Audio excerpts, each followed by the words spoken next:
ازيكم عاملين ايه؟ يا رب تكونوا بخير. وحشتوني جدا جدا جدا جدا. النهارده فيديو جديد وفيديو خاص بالبروتين، الكرياتين، الترميم، اي حاجه فيها قيم.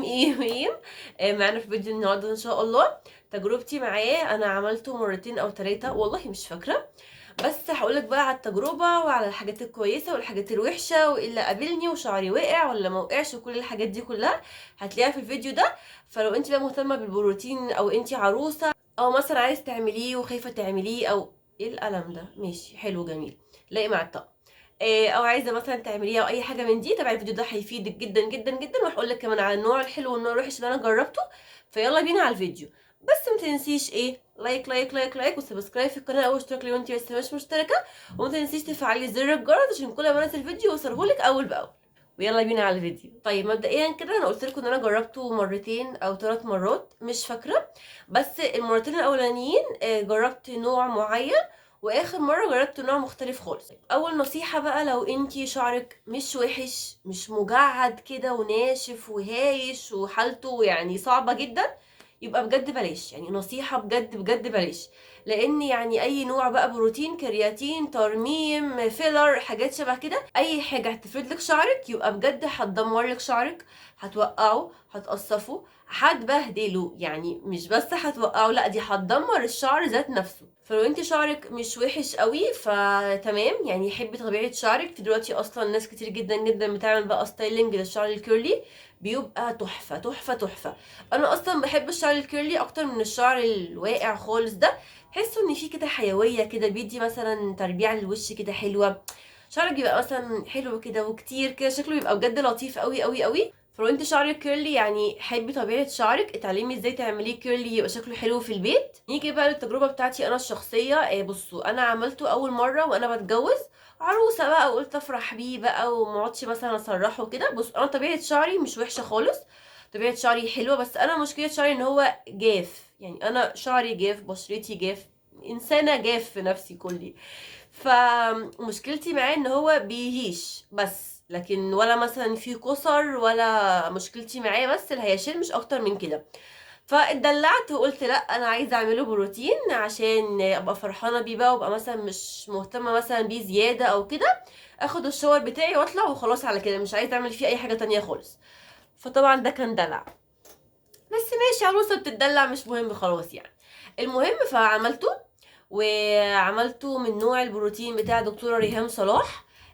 بصراحه كان كويس معايا، يعني اول مره ما حسيتش ان هو وقع شعري خالص، ما حسيتش ان هو مثلا شعري يعني اتبهدل منه قوي. طبعا بتحسي باثر، بس اول مره دي كان اثر بسيط، ما كانش بقى شعري بيقع مثلا بقى بطوله اتقصف قسر الحاجات دي كلها، بصراحه لا.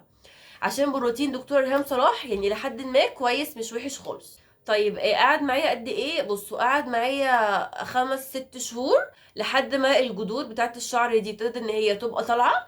وخدي بالك لو انت شعرك من طبيعته ان هو بيطول بسرعه، يبقى البروتين هيخلص منه بسرعه. لو انت شعرك مش بيطول بسرعه يبقى البروتين هيقعد معاكي مده طويله قوي. فانا طبيعه شعري للاسف يعني، او دي حاجه حلوه المفروض يعني.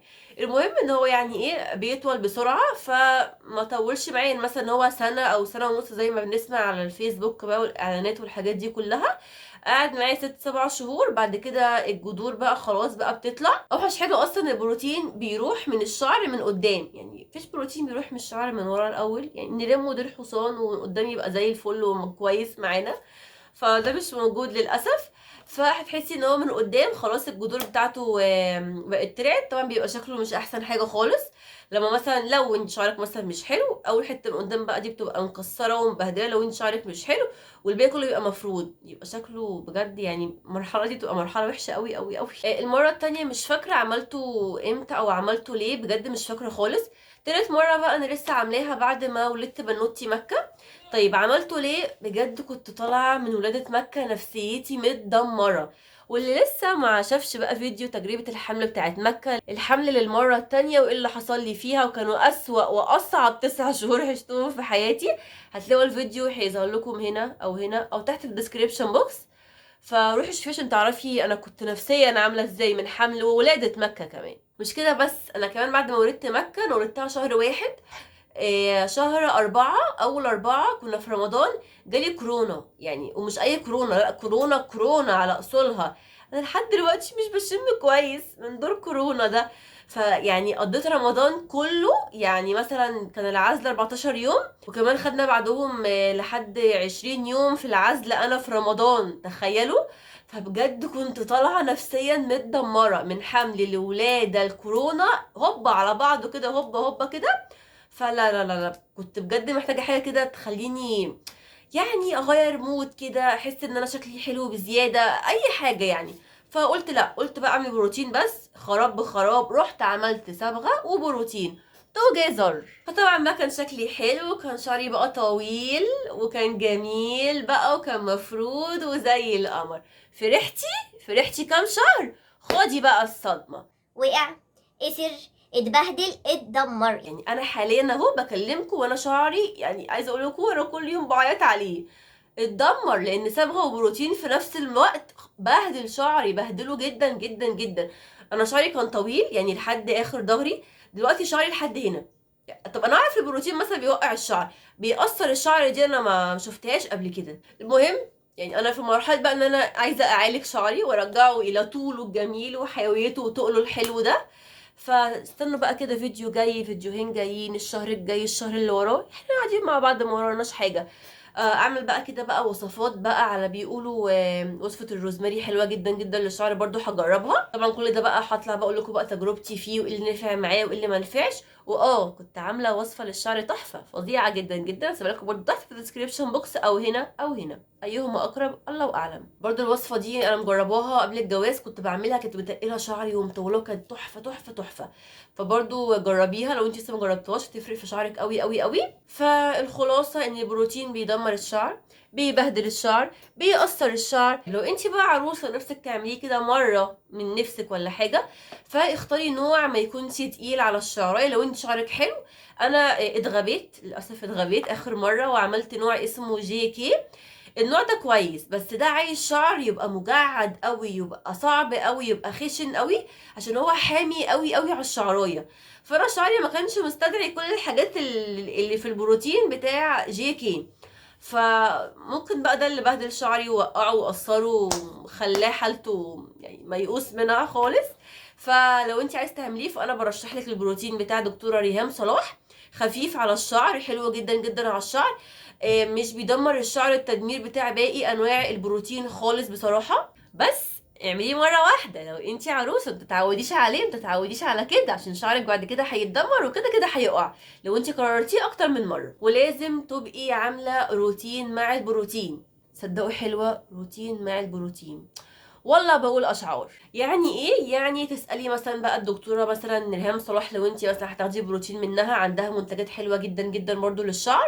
إيه استعمل ايه مع البروتين عشان يحافظ على الشعرايه؟ عندها سيرم، عندها حاجات حلوه جدا. لو مش الدكتوره ريهام صلاح، روحي الصيدليه مثلا اساليه انا عايزه مثلا روتين حلو مع البروتين، اعمل ايه بالظبط؟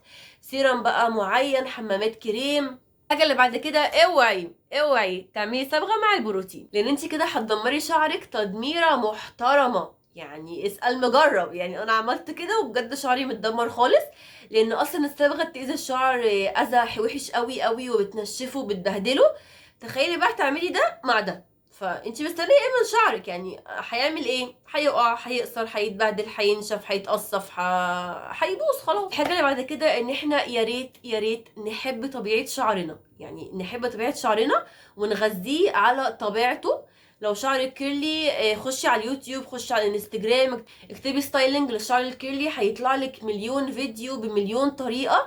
انا اصلا بنوتي صغنونه شعرها حلو الحمد لله، بس بحب اعمله لها كيرلي وبيبقى شكله سكر عليها سكر. وكمان حببوا اطفالكم في الشعر الكيرلي، عشان ما يطلعوش بقى يقولوا عايزه اعمل يا ماما شعري سشوار، عايزه اعمل القصه يا مامي، عايزه اعمل شعري مثلا في عيد ميلادي. الكلام ده بلاش منه خالص، حببوهم في الشعر الكيرلي، اتعلموا تعملوا لهم شعرهم كيرلي ازاي، عشان بجد بيبقى شكلهم ملفت عن الشعر العادي اساسا. وبس كده، دي كانت التجربه بتاعتي في البروتين، منه لله منه لله هو والصبغه، او مني لله عشان انا بهدلت شعري. يلا الحمد لله. فاستنوني بقى باذن الله اول بقى كده ما ارجع شعري بقى كده لحيويته ولجماله، لو عرفت يعني. هقول لكم بقى كل الحاجات اللي عملتها باذن الله، ادعوا لي بس اعرف ارجعه زي الاول. وما تنسوش ان انا هسيب لكم وصفه الشعر اللي انا كنت عاملاها معاكم قبل كده في الديسكريبشن بوكس، بجد حلوه جدا جدا. وخلاص كده خلصنا الفيديو، يا رب يكون الفيديو يكون عجبك واستفدتي واستمتعتي بيه. متنسيش بقى اللايك لايك لايك واشتراك في القناه او السبسكرايب لو انت لسه مش مشتركه، وتفعلي زر الجرس عشان يوصلك اي فيديو بنزله اول باول. هتوحشوني جدا جدا الفيديو الجاي. باي باي.